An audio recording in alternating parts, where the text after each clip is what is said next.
Let's Let's go West. your West My West? first. Yeah.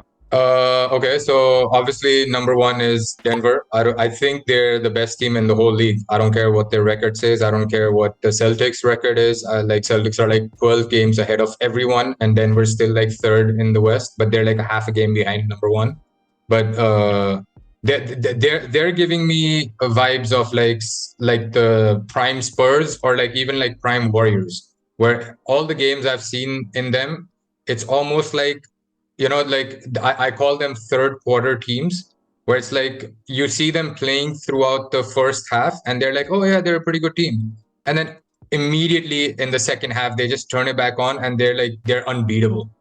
They just somehow like just go off and no one can stop them and they stop everyone. All these guys have so much more confidence. Jamal Murray, MPJ has improved so much. There's like a proper chain of command where it's like Jokic is the best player. Jamal Murray is just going to be an insane scorer. And Michael Porter Jr. can go off for like 10 for 10, And then Aaron Gordon's going to be defensive maniac and KCP. They have like the perfect team with the perfect kind of personalities that fit so well together that I don't see anyone beating them. I don't see Celtics, even if Celtics come on, I don't see them beating Denver. So that's number one for sure. Now, this is where it gets tricky. Number two and number three. I'm going to go number two with the caveat of health, which is Clippers. I think if Clippers have all their guys, I think I don't see other teams beating them in a 7-game series. Other than maybe, obviously, I'm guessing you're going to pick this at the number three as the Lakers. I think if the Lakers can, I think Lakers are the only one that can give Clippers some kind of a headache in a 7-game series. And same with but I don't think either of them. I think Clippers might be the only one that can contend with Denver and give them maybe some problems here and there. And maybe if a few possessions go here and there, they might be able to win. But yeah, I'm going to go Denver, Clippers, Lakers. Okay. You have the same thing? I feel like I had the exact This is the same problem. list. I had the exact same list. I had like the Nuggets is the clear favorites to win the whole season as usual. They have like such a strong team. Joker's the best player.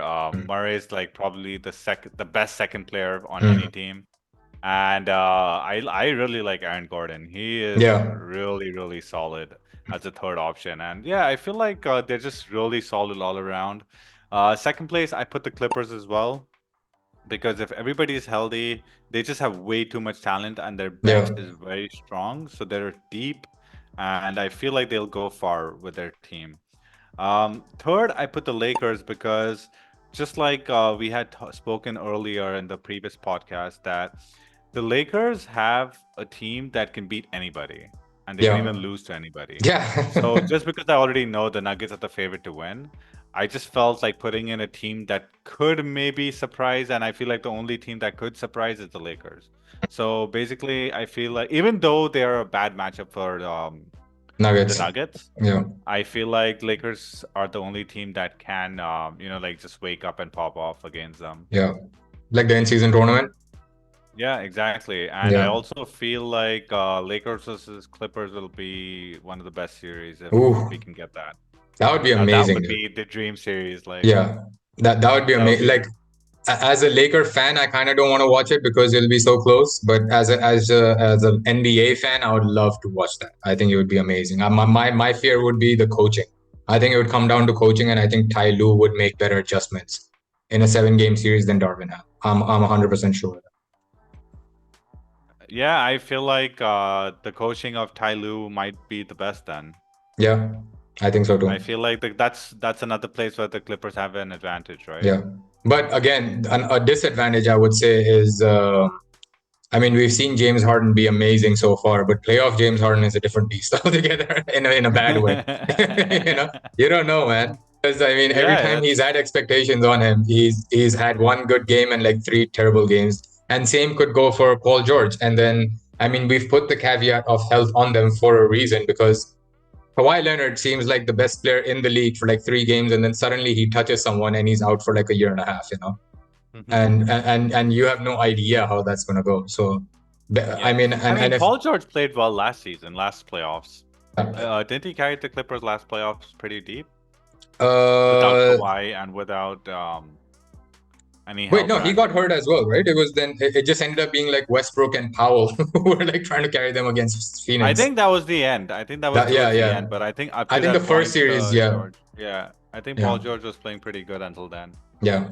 And I feel like another choice would be OKC. I feel like OKC is good. Not the Suns? They can. No, I don't. I have no faith in the Suns. Really? I don't know why. Like, even with I have Beelan? No faith in the Suns. Yeah, even with Beelan, I feel like they have the firepower, but I just don't see the consistency where they can beat any of these teams in a 7-game series.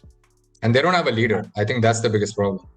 Yeah, they don't have a leader. They just have score. They have pure scorers. Yeah. So I feel like their defense is lacking. I feel like they don't have a leader. I don't think their team is well rounded. I feel like they don't have a deep bench. Because last year, they were the only team, this is insane that when you think about it, they were actually the only team that took Denver the farthest. Like they took 2 games off of Denver more than anyone else. And that's like... that's true. But that's with Booker and Durant popping off. Yeah. All those games, you know? Yeah. And I'm pretty sure last year, they did play well last year. However, this year they haven't shown any signs of playing well. And if you look, like, I know it's been going out, a lot of people are talking about this, but Phoenix Suns in the fourth quarter have been really bad. Yeah, they're the worst team. They're the worst team in the league in the fourth quarter, insane. Which is surprising. Yeah, because you have Kevin Durant, Kevin Booker, the worst Bradley Beal. Exactly, and you're the one worst of them. Team. Not any of them can get you some buckets. Like, what the fuck? Exactly. So it's I don't insane. know. I have no faith in them.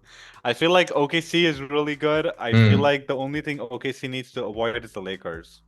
Yeah, but I don't think OKC avoids the Lakers. I think OKC is just too young. I don't think Chet will be able to. I really like Chet. I think in some time he can, like, that team in like 2-3 years will be, I think, one of the best teams in the league if they go on the same trajectory. But I don't see Chet like going up against guys like Nurkic, because Nurkic is a big dude. And I don't know how much Chet could pop off against him. I think that would be the only reason. Like, SGA is going to do his thing, but and even I think Jalen Williams could get some buckets. But other than that, I'm really disappointed in Josh Giddey. He was like one of my favorite players to watch last year. But I mean, obviously he has his problems going on off the court. But I don't know. Like, that's my only thing about OKC, where it's like, and they've never tasted the playoffs in this iteration of their team. Yeah, I mean, that makes sense, but I just feel like their youth might be able to propel them with their with all the energy to games. And they are a really young team, and they're very small compared to the Lakers. So I feel like if they avoid the Lakers, they can give trouble to other teams. Because if you see like their head-to-head against the other top teams, they are doing pretty well. The only top team they consistently lose is to the Lakers. Yeah. Crazy. Which is surprising for the Lakers that they're actually good against one of the top teams. Yeah, I know. It's crazy. I think also people, like, I mean, I'm not giving them any credit either, but you never know with the Wolves. Anthony Edwards is amazing, but the problem with them is they're too immature. I think if they're just... I feel like they have the same issue as OKC. They're too young, but I feel like they have less talent too than the OKC. That's why I went with the OKC. So overall, similar structure, just less talent. That's how I see it. But defensively, at the rim, I think they might be better than OKC just because of Cat and Rudy Gobert, and they both had playoff experience in comparison. Yeah, but Cat's injured now. Oh yeah. Okay. If Cat's out, then it's out. Yeah. Cat's injured, and it's sad because they were contending for the first seed. Yeah. And he's injured now, so you never know what's gonna happen. I think he's gonna be out for at least a month.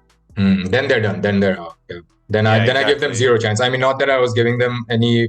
Even if they would have had first seed, it wouldn't have mattered. It actually would have been really good for the Lakers if they had first seed, just because they would have avoided Denver. But now, like, without any of them, I don't give them a chance. I think it'll be a cool thing to see Anthony Edwards just play by himself. I think just like to watch him go off. I think that he might be like a superstar moment, but I don't think they're gonna win any series. Yeah.